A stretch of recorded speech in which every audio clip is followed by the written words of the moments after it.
Hey guys, welcome back to the Power Driven Diesel YouTube channel. If you remember in the last video that we did for this Papa Saurus build, this is that 1996 Cherry 410,000 mile Cummins. We finished a brand new engine for that truck. I got a coat of paint on it. So tune into this episode as we get that engine installed and throw it on the dyno. And be sure, post below right now, what is your guess? How much horsepower is this 12-valve Cummins going to make on the dyno?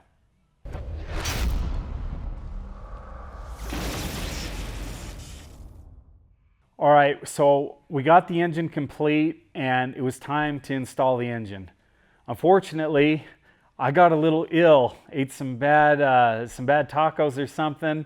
I was puking my guts out, so Myer and the guys had to come in clutch and get this engine installed without me. So check out the engine install.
Stop.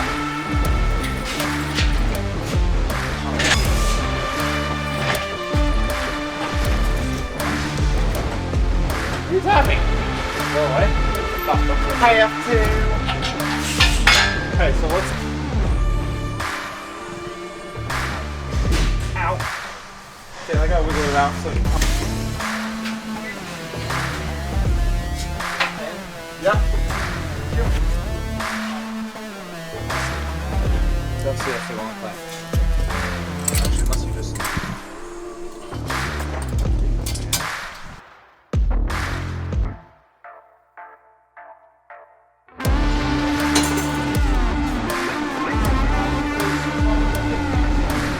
What?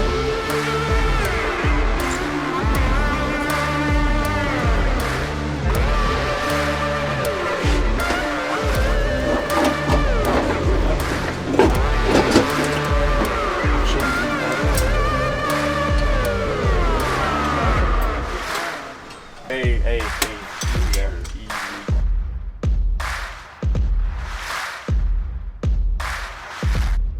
That's good. You're using the wrong range.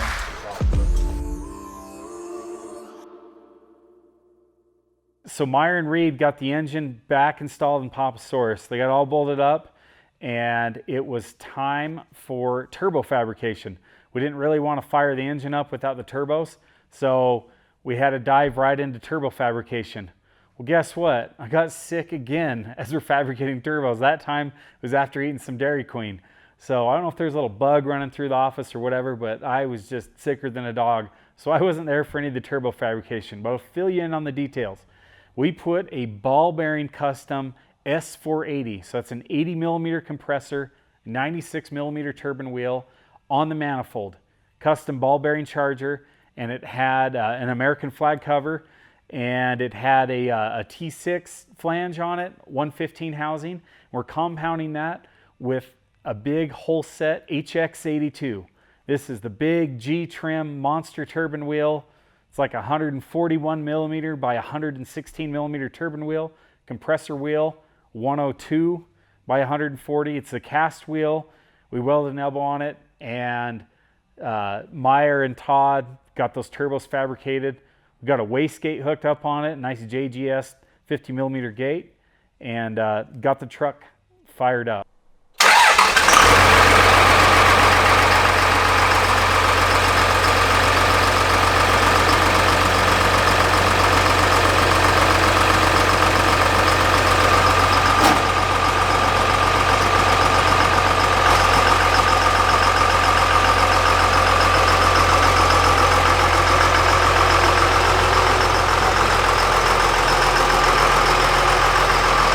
right, so turbo fab's complete. I'm back healthy. It's Thursday night. We have 1 day until we're leaving. That next morning, Friday morning, we had to leave for this race in Kansas. And there's a street race. It's East Coast versus West Coast. Josh was the West Coast race captain. His truck was all dynoed, ready to go. So all we had to do was get Papa Saurus on the dyno. And we wanted to make like a light power pole and then do a hot retorque. So we slapped it on the dyno. We left it on the tow setting for fuel. It was at low timing, 20 degrees. Brought it up.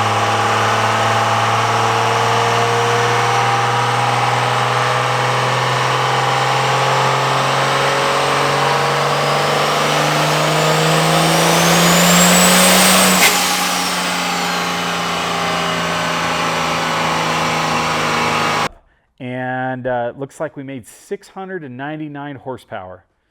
And not bad for a little break-in dyno pull. Got some heat in the engine. And up next was a retorque. Josh was so eager to go to the vent, he jumped right in because the boss man was too slow on the retorque. And bam, he hammered out that retorque. Took those head studs, up there 160 foot-pounds, and got those firings crushed in. So then we were ready for some big power.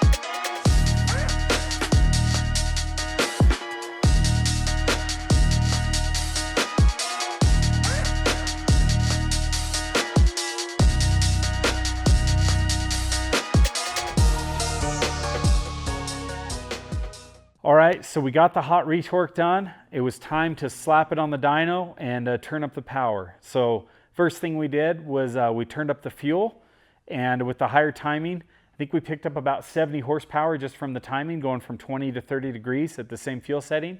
Then we turned the fuel up with no load. I believe it hit 966 horsepower.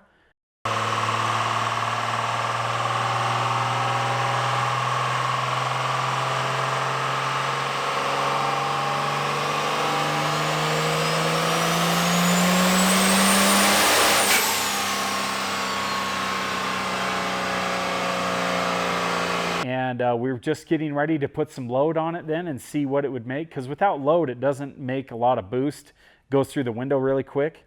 It was only making like 1,260 foot-pounds of torque. So that's awesome when you're talking about engine life, when you can make such a low torque number with a decent horsepower number. That just is so much easier on the bearings, the rods. Everything lives a happy life when you make power at a higher RPM. And that's what we're shooting for in this truck. We want it to be able to spool still, but we're trying to keep this factory wet block alive. Otherwise, 1,500 horsepower with big torque's not going to happen. You'll split the block. So we're about 7 dyno poles in at this point, and I roll into the throttle to do a run, and the truck just sounds funny. It starts fluttering, and I've heard that sound before. In fact, some people thought the engine was coming apart, but I knew instantly it was sounded like an injection problem. I lifted the throttle and the pedal didn't come back up with my foot. The rack was hung.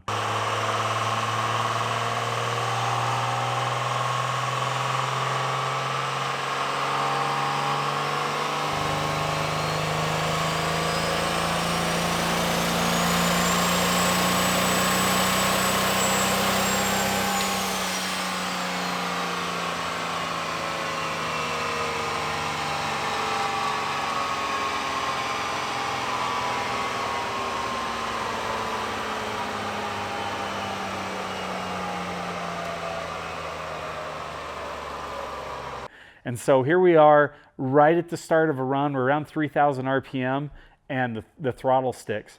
And when I let off, it loses a little RPM. Now when the rack hangs, one of the plungers seizes up, and so it's not even firing. So you're running on 5 cylinders, that's the flutter. But because it's seized up, it holds the throttle at that position on the other 5 cylinders that are still working. And so I let off the throttle, and it starts going through the pole without my foot on the throttle. So I get on the brake pedal with 2 feet. I 2-foot brake this thing, and it still made 447 horsepower running away, pulling through. When I got up a little over 4,000 RPM, I think that stuck plunger broke loose a little bit because I was off the throttle, and you know, governor, everything's trying to pull it back. And I think with vibration, it slowly pulled it down enough. And then with me on the brakes, I was able to slow the engine speed down enough with that set at that higher fuel setting. It finally snuffed the motor out. So we finally got it snuffed out.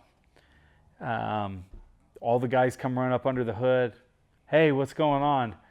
And, you know, they're thinking I'm an idiot. They think I just pulled through with the bad engine noise. I'm like, no, it ran away. I'm like telling Josh, cut it off, cut it off. Anyway, we got the truck shut down. At this point, it was like 2 or 3 in the morning. Brakes. And it, like, I got going, and then I was just barely getting on the throttle, and then it kept. Did you hear the noise? How did you get it to cut off? I sat there on the brakes, and then it just started coming back on its own. Just slowly. We started messing around to figure out what exactly was there. We pulled the lines off. We found out the rack was hung on the number 2 plunger. And next thing you know, it's like 5 in the morning. And we don't have time to swap a pump. I don't even have another big pump on the shelf.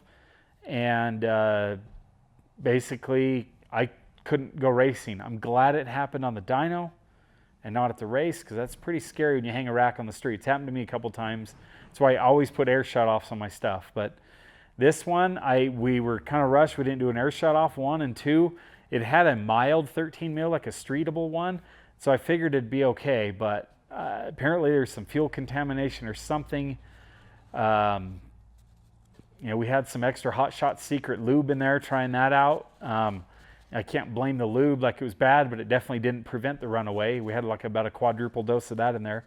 So I don't know. All we know is that it's hung up, and we haven't taken the pump apart to see if there's a fuel starvation or if it was just dumb luck. But man, I'm the guy that always hangs the rack on my trucks. So anyways, it ran away. So that's as the truck sits. So the update is we didn't go to the race.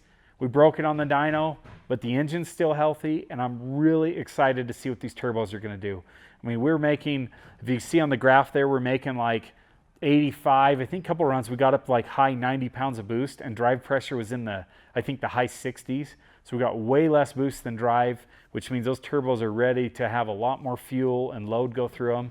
And the engine just seemed really happy right there. I don't think we'll get a 1500 fuel only, but I bet you it's going to do 13 or 1400 fuel only. And then with the nitrous, I bet we'll get that 1500 goal.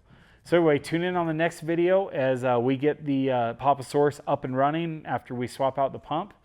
And thanks for tuning in. Be sure to like and subscribe to our videos. It really helps that YouTube algorithm so that we can afford to pay our camera guy to make these videos. And we'll catch you on the next one.